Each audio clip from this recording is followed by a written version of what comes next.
Greetings, Commanders, and welcome to Wandering Wednesday, part of our 7 Days of Fun series here in Elite Dangerous. We are in the Pleiades, getting ready to do some exploration content in our Mandalay. And so we're going to get off the carrier here, get moving, and start heading off into, technically the black. I would say the Pleiades is probably considered the black-ish.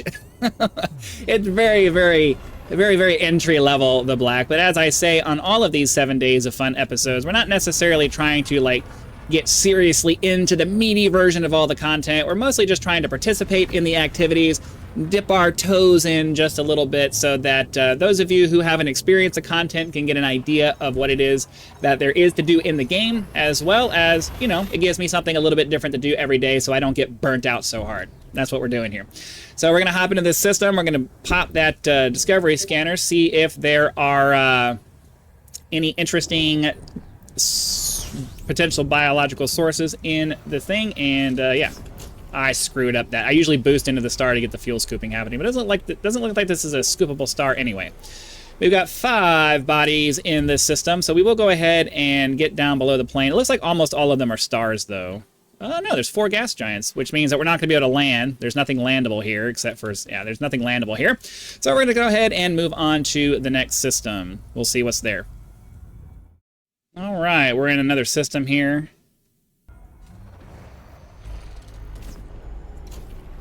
Go ahead and get in here and start doing some serious fuel scooping. I wasn't paying attention. It says there's 10 bodies here, so we'll get the fuel scooping done.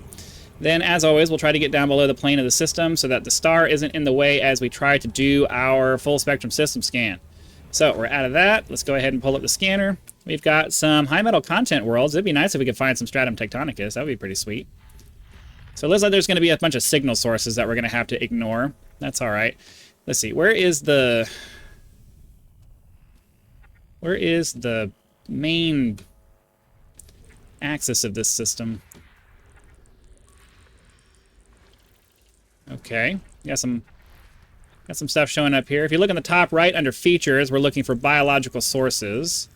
If we can find a high metal content with 2 biological sources, that is almost guaranteed going to be stratum tectonicus. So we just got to keep zooming in.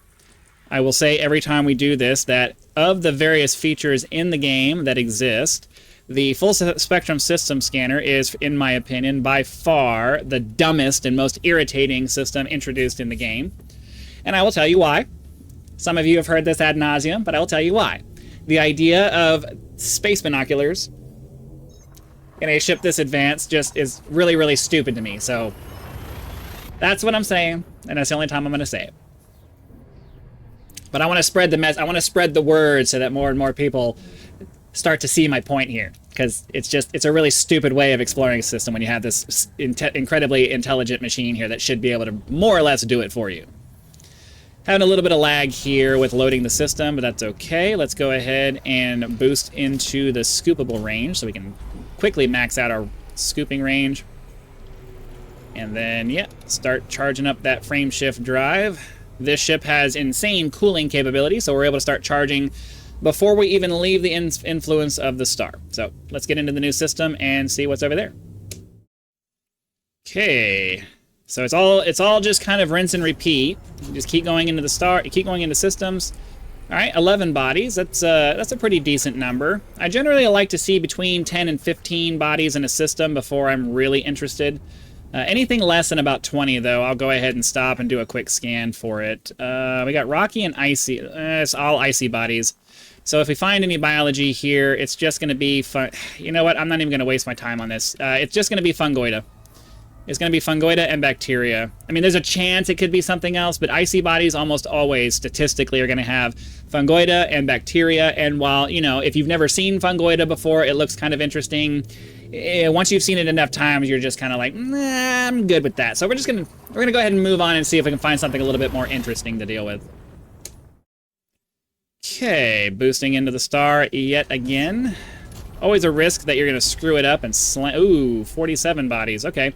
I'm not really going to spend a lot of time in this system. I normally would not scan a system with 47 bodies, but I will take a moment to see if we can find some high metal content planets and potentially find some stratum tectonicus, because that would be that would be pretty sweet.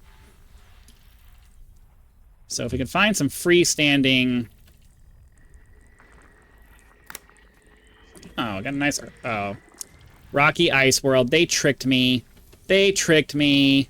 Boo on them. No biology there. Got some geological on a rocky body there. A rocky body in time. And I do believe that's it. Well, no, I guess not. I was going to say, I think that's it for the high metal content. All right, now that's it for the... Everything else is going to be icy bodies, which, like I just said, is going to be a problem for that. We did reach our destination. I'm trying not to get too far away, because once we're done with this episode, I have to get all the way back. So I think what we'll do is we'll go and do something like this, maybe. Try to get another 5 jumps in. That's fine. Let's go ahead and do that. Because I don't want to have to do like 10 jumps to get... Like, we do 10 jumps out, then I have to do 10 jumps after we're done with the episode to get back. And usually within 10 jumps, we're able to get ourselves a decent exobiology set. So let's keep going. Okay, let's go ahead and pop out here. If you're wondering, I do not do video editing. These are all just pauses. And if you're wondering how I'm able to unpause the video right before we bounce out of a warp, I've done so much exploration in this game, and I've sat there and watched the warp loading screen so many times. You can kind of hear when it's getting ready to start loading the new thing, and I just press the pause button and it unpauses and fades back in. So that's how that works. Okay, here we go. Another chance here. Rolling the die. So if you're interested in exploration, this loop that we're doing right here is the vast majority of your time.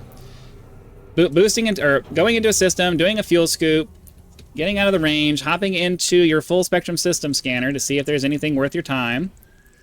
And then when you finally find one, you actually get to do something interesting. But unfortunately, this one's not going to give us what we need, so we're going to have to keep moving on into the next system.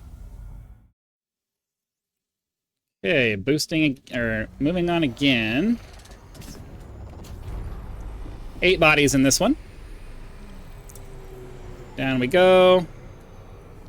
I only see 3 stellar objects here, so ideally we'll get out of the fuel scooping, and then there'll be some interesting things for us to go after. There's a couple of... Looks like there's at least one high metal content world. Hopefully it's not behind a star. That would suck.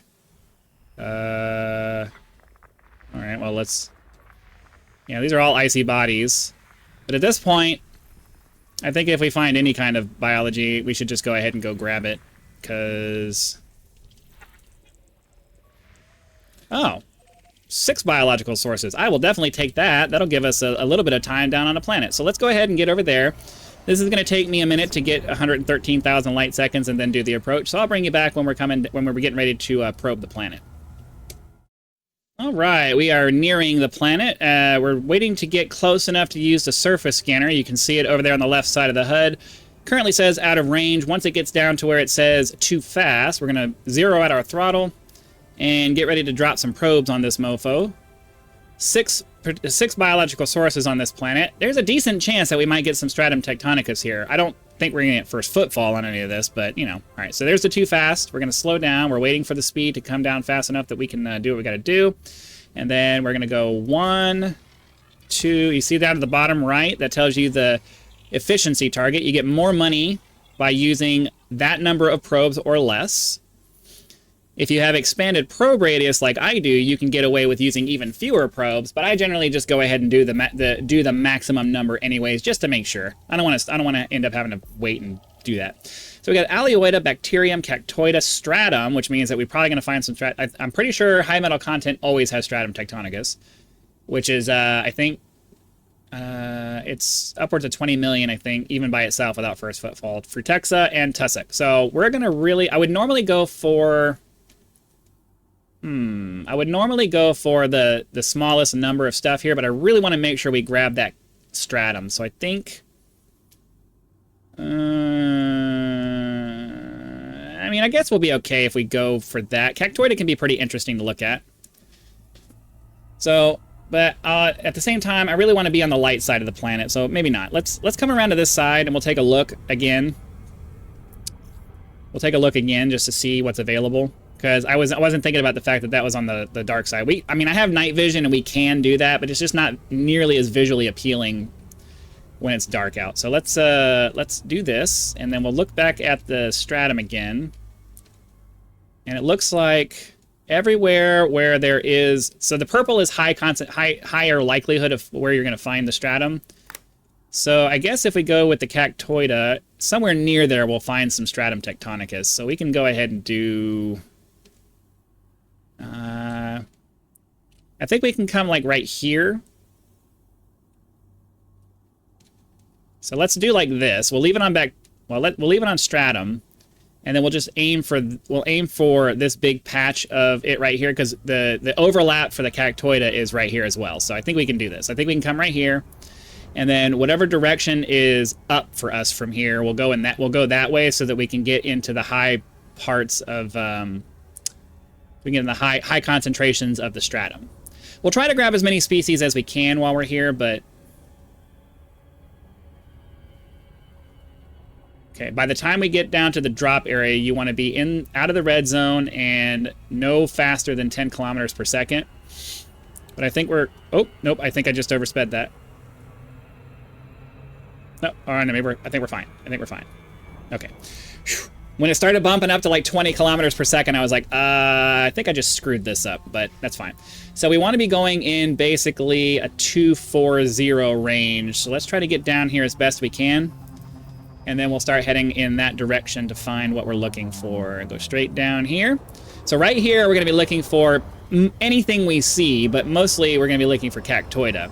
I generally tend to avoid using the SRV because it takes forever to get anything done with that. Skimming the ground is generally the way to go for me. So we have some what looks like tussock here. We'll go ahead and grab this since it's reasonably easy to go. But we need to remember that the direction we're really trying to go is 240. I have to keep saying that to myself because I have goldfish memory, and I have goldfish memory, and if I don't, yeah, we gotta get back on because I didn't switch out my suit. I have goldfish memory, and if I don't repeat those kinds of things to myself, I will forget within a few seconds of saying it. So yeah, gotta make sure we're doing that. So the way I typically do this is I'll show you guys the first and the last scans of these things just so you can see what we're scanning. And then you're not bored by having to watch me go through the process of scanning all of these. But for the first one, I generally show all 3 scans just because it kind of helps newer players to watch takeoffs and stuff like that. So I generally do like a helicopter kind of approach here. Hello, spacebar. Is it not working? Oh, okay. What's going on here? I'm not getting the vertical thrust I normally get. All right, I'm going to be very careful about my landing here because for some reason, normally when I hold the spacebar, I get some pretty decent vertical thrust and I can kind of do like a helicopter thing along the ground. But for whatever... Get off. But for whatever reason, it just was not working this time. So I don't know what the deal with that was. We're still on the lookout for cactoida, though, so let's go like this. I'm going to try again and see if we can get this thing to work, because normally, I don't know if I was holding the shift key down. I don't think I was, because normally I can do like this, and it'll pick up, and away we go. All right, that's I think that's the cactoida here. I want to find our last tussock sample, though, before we start messing with that. I think we can do this right here. I think that might actually be Alioida, because it didn't look very cactusy to me. So we'll see.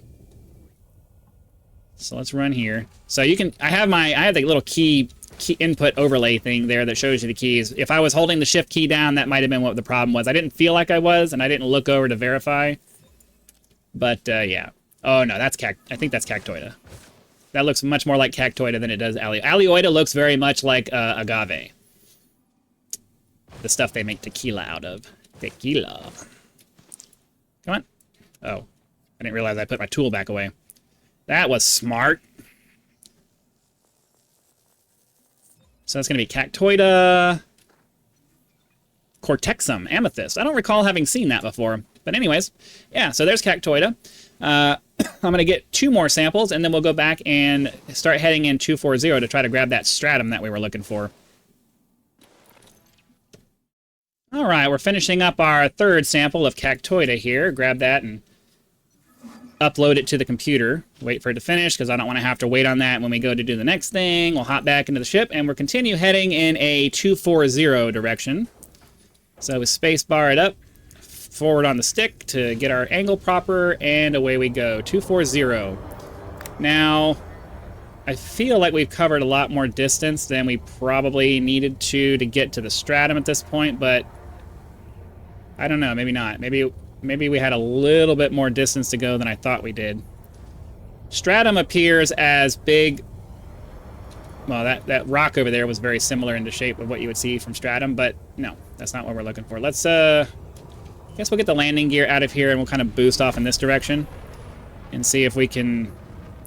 All right, so nice flat basins here where you're normally going to find it. So we've got that's it right there. So let's get the old landing gears out. Waiting for the gears to finish. There we go. All right. So we'll scan this, and I'll grab 2 more samples, and then we'll try to find another. So we got what? We did the tussock, we did the cactoida, we're doing the stratum right now. I don't believe we got. You can let me know in the comments if we got first footfall, or I guess we'll find out when we turn it in. But at the very least, we'll get, you know, I think it's like 18 million or something like that for stratum just by itself, even without first footfall. If you can get first footfall on stratum tectonicus, that's a full 90 million credits. So that's pretty sweet. All right, that's sample number 3 for our stratum tectonicus. Let's get back into the ship. I did see some bacteria around here, so we'll go ahead. You know, since it's convenient and relatively easy to see, we'll go ahead and grab those. I don't generally bother if the bacteria ends up being the same color as everything else, as the terrain around it, but it was easy enough to see. And the great thing about bacteria is that because it's not a 3D model, it renders from a lot further away, so you can see these patches here. It makes it much easier to find them. So if they're a different color than the ground, you have a pretty decent chance of being able to see them from a much higher altitude because they render farther out, and they stand out against the terrain because they're a different color. So we'll grab this guy. I'll get, just like we do the same cycle, I'll get the other 2, and then we'll probably go back out into space, and I'll explain why once we get to that point. So let's go ahead and grab this sample here, and I'll grab the other 2. And that takes care of 3 out of 3 for our bacterial samples. I was able to land right on this one, so I don't even have to go anywhere. We're just going to wait for that to finish. We're going to go back out into space because at a certain point, you start getting to where the other samples that you could get are just really far away, and you're not even really sure what direction to go to find them. So a lot of times it can be easier to just go back up into space again and then filter out again for the other 2 things, or for the remaining items that you need, because a lot of times these things are kind of grouped together. So let's go ahead and hop out into space. We'll flip around and go back into surface scanning mode. Filter through the other things we didn't get quite yet. Head back down and grab them, because this is going to be the only planet that we are doing anything with. We're going to boost out of the drop zone here. Flip back around. Excuse me. Flip back around. Come to a stop and head back into that surface scanner. So we did stratum. We haven't done Frutexa or the Alioida. Now, Frutexa, I don't generally mess around with too much because it's almost always in super hilly, crazy areas that are very difficult to land in. So we will take a look at the Alioida though, because that usually is. Hold on, where's the Frutexa? Alioida versus Frutexa. Looks like the places where the Alioida are, there are also, we might get lucky. This one might actually have some Frutexa in flatter areas. So in general, you want to pick where there's overlap, and you want to filter down to the smallest areas, because the wider area, the maps show where things could be, not exactly where they are. So you want to narrow down to the smallest concentrations of things. So find a good place where there's some decent overlap, and then pick the smallest of pick the species with the smallest area. So we're going to go down into. I actually want to go over this way because I want to get to that purple right there. I should have thought about that as we were going down. I only recently installed a mod that makes it purple instead of a slightly lighter shade of blue. I was watching a stream from Half Code Joe, and he was telling me about that, and I was like, oh, okay, that's cool. Just makes it much easier to see. So let's get down here. We'll see if there are any We'll see if there's any Alioida here. And if we're lucky, there'll be some easy to grab for Frutexa as well. So we're just gonna have to wait and see. Down we go, down we go, down we go. And like I said, Alioida looks very much like agave or maybe aloe, like the pictures you see of like aloe vera plant. Well, there you go. So these are all around right here. Just gonna wait for that landing gear to come down. Unfortunately, it's telling me unsuitable. Oh, nope, we had it. There we go. All right. So we'll hop out of here, and then we'll do the scanning process just like we did for the other 4 species. But yeah, now you guys get to see Alioida. Like I said, it looks vaguely similar to agave. Very cool. And that is sample number 3 of Alioida coronamus emerald. Now, I didn't see anything that looked like Frutexa. Frutexa is like a, it's like a really tall grass looking. It looks very similar to Fungoida, but without the bulbs on it. But again, it's generally going to be in slightly more difficult to get to areas. So we're going to have to skim the surface here and get out of this basin and kind of head up into a new type of terrain. Because I'm almost certain that it's going to be up here in the more difficult to get to areas. If we're lucky... That's more Alioida. If we're lucky, it'll be in a quote-unquote rough terrain area, but not necessarily. That looks like Frutexa to me. Nope, that's more Alioida, or yeah, Alioida. So, like I said, a lot of times I just won't mess around with Frutexa because it's just really difficult to get to. It almost always spawns on big ridges and hard to land on spots. We'll look around for a second, but I don't want to spend too much time on it because the time to reward ratio for Frutexa just isn't there for me.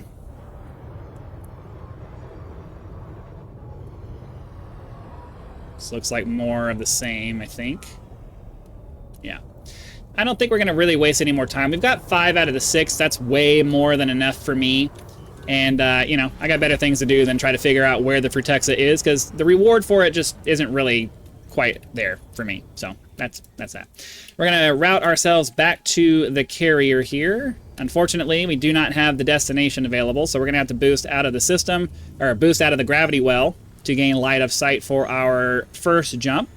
And then I will go and do those 4 jumps to the carrier, and we will go turn in all of our stuff. So we're out of the well, pop that frame shift drive, 4 jumps to get back to Sojourn, which is the name of my carrier, and we'll go see how much money we made on this trip. Should be a pretty decent amount, probably enough to cover my carrier expenses for a week or 2. It'd be pretty nice. So let's get on our way, and I will see you on the other side. I'm bringing you guys back a little bit early because I'm a little bit nervous about this last jump.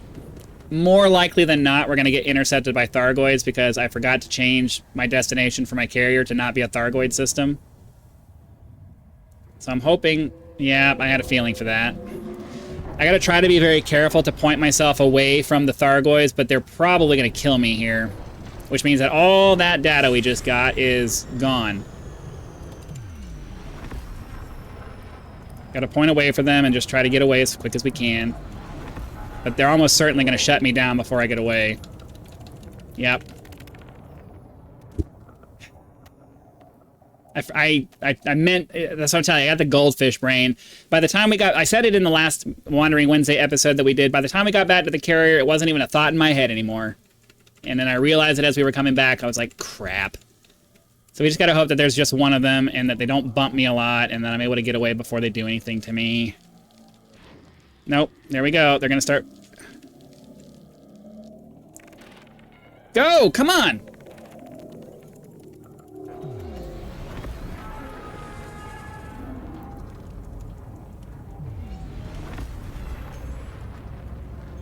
Come on, come on, come on, come on, come on, come on, come on. I don't want to lose my stuff.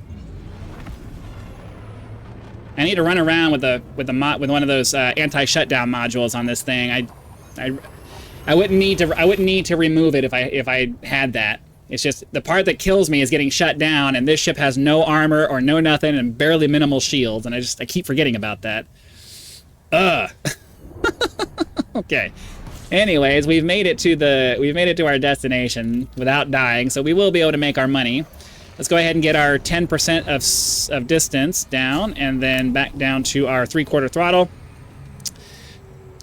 If you've watched my other videos, you know about the Super Cruise quick drop using the Super Cruise Assist. Unfortunately, the Mandalay decelerates so aggressively that using that 10% number doesn't always work. Let's go ahead and do a little bit of a yo-yo here to get the ETA down to 6 seconds rather than 5. There we go. That's what we're looking for. And we'll head to the carrier, get ourselves turned in, and move on. So we're within 30 light seconds. We're going to go ahead and bump that speed up. I can't tell. All right, because I can't tell what side of the planet we're on. Normally it would gray out if we had a problem, but I'm just going to play it safe. I don't want to waste a bunch of time slamming into the atmosphere. That would suck. We managed to keep our ETA at 5 seconds, so we're good. Let's go ahead and finish our quick drop here. Land at the carrier and go turn in our stuff. Oh, come on, the gravity well's slowing us down. There we go. Come on, forward, forward, forward, forward, forward. Go, go, go, go, go, go, go, go, go. 3/4 throttle and waiting for that 1 megameter. It'll automatically drop me out. There we go. Do max throttle boost. Get ready to do our docking request at 7.5 kilometers, which I usually wait till around closer to 7.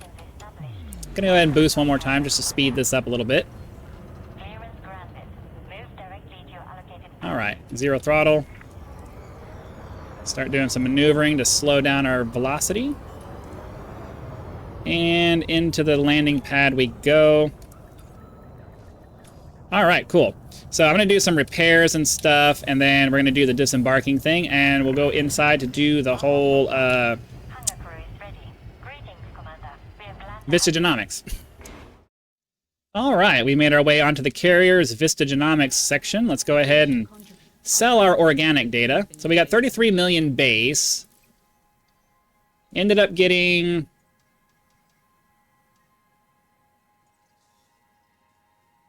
I'm confused. Page total, 5 million. It said 33 million. Is that everything? Thank you for your contribution. That was confusing. Okay, I don't know if there was some kind of a glitch there or what's going on with that. But anyways, we have completed our episode for the day. So thank you very much for watching. Hit that like button, subscribe to help us reach 10,000 subscribers. If you'd like to support the channel, I do have PayPal and Patreon links, as well as the thanks button just below the video itself. Be sure to come back for Thargoid Thursday tomorrow, where we're going to take a Corsair out and blast some Thargoids in the face. So again, thank you very much for watching. Be sure to come back for our next video, and I will see you then.